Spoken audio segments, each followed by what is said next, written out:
Mami! Picture kang ka-problema mo yata. Anong problema mo?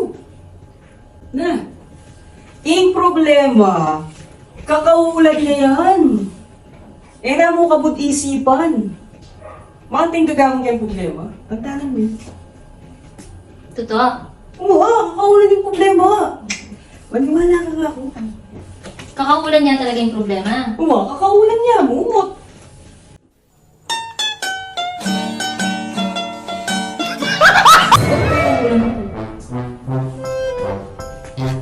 Sabi mo kakaulan yung problema. Bakit? Ibig sabihin, ano ang problema mo? Kakain mo eh. Ay! Pinakaibit na po. Eh, ako ang problema eh. Kakain mo talaga, mayak ka. Ako ang problema mo eh. Sabi mo kakaulan. Kinain ka naman ah. Eh, ibig sabihin, ba yan ang problema mo? Kakain mo talaga? More pa, more.